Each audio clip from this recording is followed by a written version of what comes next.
Welcome back to a Mostly Mopar family. We're going to catch you up on a lot of the work that's been happening on the 1970 Dodge Charger. It always sounds so quick and easy. We're just going to throw an engine in it and run it, right? Well, there's always a bunch of other stuff you find, and this car is absolutely no different. There's lots of things I didn't like as I was going through it, and I thought, now's the time to just do it once, do it right. As I traced out the hump, I became really unhappy with the floor pans next to them on the driver's side, so I decided to do a patch. You can see that the area aft of the torsion bar crossmember is really in pretty good shape. Nothing to replace there. However, you can see that this is one of the bigger pieces I cut out. All those holes, once I wire wheeled it, they just really, the thing fell apart. So yeah, I'm not sorry I made the decision. I ordered up a driver's side pan from AMD. We'll cut out the section that we need and use it. I am happy that the inside of the torsion bar crossmember and front frame rail are solid inside. So that is some good news. With the engine and transmission out of the car, I did have to remove the oil pan and knock out the dented bottom of the pan. I didn't want it impinging oil flow at the pickup tube. So I did that out of the car, resealed the pan, put the engine and transmission on the K-member on a cart, rolled it underneath the car, and using my lift, lowered the car down onto the engine and transmission. Went pretty well. It was a tight fit with those TTI headers, especially on the driver's side. You can see that it is just not much clearance there, but I didn't skin up the engine bay too bad, which is kind of nice with fresh paint. I did have to remove the power steering because this is a manual steering car. So that pump went on the shelf for a future build. While I was at it, I got this is an old master cylinder for a disc brake car that I bought years ago and never used. So this is the prime opportunity to use it. I actually had a bunch of rebuilt and powder-coated suspension parts that I had intended to use on my 1968 Roadrunner about 5 or 6 years ago, but ended up going with an aftermarket front suspension setup. So I had these parts just kind of sitting there ready to go. So I had, upper control arms with new bushings, lower control arm with new bushings. I have not replaced the tie rods yet, so they will get replaced. The car had Coney red shocks on all 4 corners. I was hoping they were still good, but they were not. They were done. So I just threw some fairly cheap shocks in there. They'll be okay.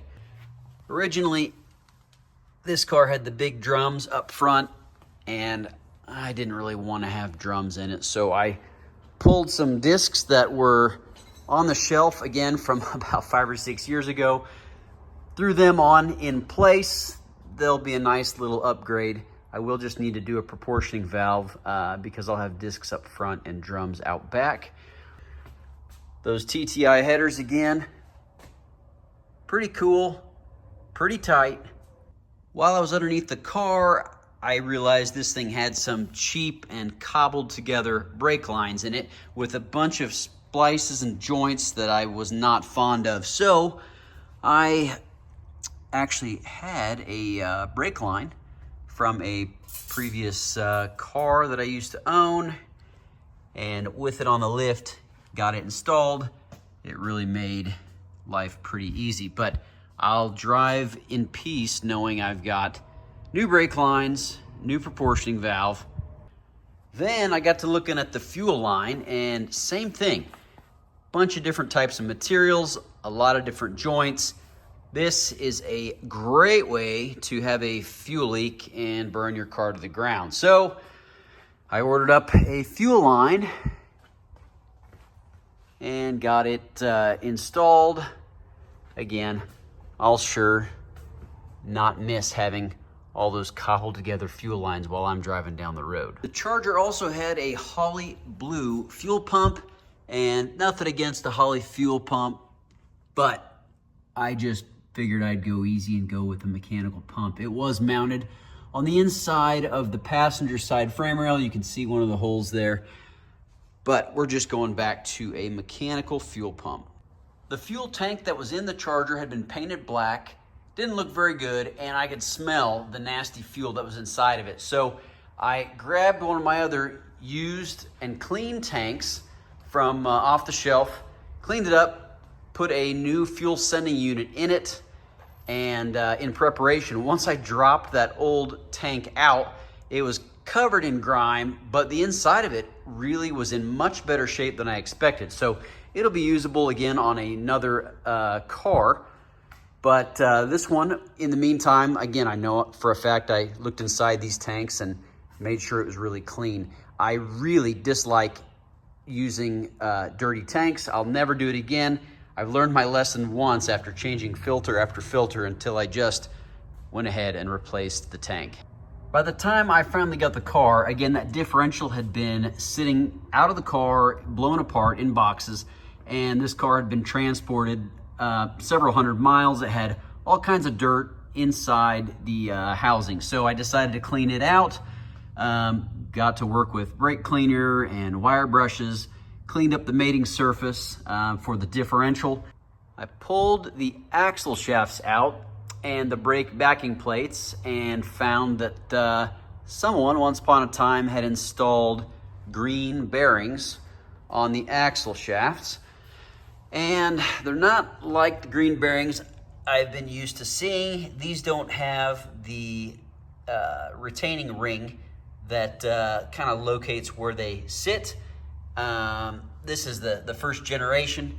So I'm not entirely sure whether I'm gonna try to run these yet or put the newer style green bearings in them, but I won't be using the stock thrust washer in the middle of the differential to set the preload on the axle shafts either way.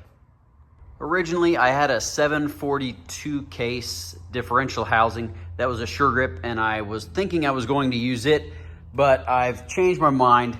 I've got a 489 case differential that I had cleaned up, had a few little upgrades, had a yoke with the U-bolts installed on it, and just checked out. The sure grip unit itself seems to be in good condition.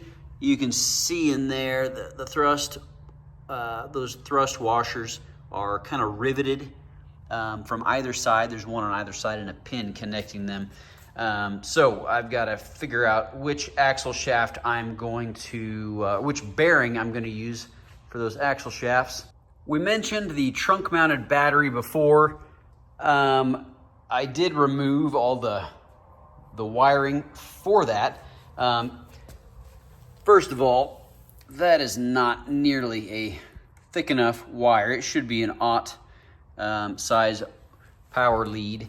And this is just, for the distance that electricity's got to go, this is just not anywhere near big or good enough. So this is coming out. I'll have to get a custom positive lead made for it. There's a local company that does that fairly inexpensively. But yeah, we're cleaning up wiring. No doubt one of the coolest features of a 1970 B-body with a 4-speed manual transmission is the pistol grip 4-speed shifter. This thing is monstrous, and I mean, if you haven't seen one, how cool is that? It's got a faux wood grip, and this thing is a beast. Now, what I did not know was that the 70 shifter is a 1-year only shifter. So I had a 1969 shifter and shifter rods. I figured I could put that on a 1970 transmission. No, you can't. The rods are different. The levers are different. The shifter, the reverse lever on the bottom of the shifter is also different. So everything is a 1-year only piece, and none of it's cheap. I found this shifter mechanism on Facebook Marketplace. I ordered it. Unfortunately, it's missing a few parts, like the bolt that basically centers all the levers in their location. I also have not been able to find any decently priced shifter levers or rods. So brewers Performance, they tell me that they're going to have some new levers and rods in stock within the next week. So I'll be buying those. And then finally, I'll have all the 4-speed parts that I need to actually shift the transmission. In the meantime, what I'm gonna do is basically take a few more parts off this shifter base and put it in my solvent tank and really just scrub it, get all that old, nasty, dry grease and grime and dirt out of it.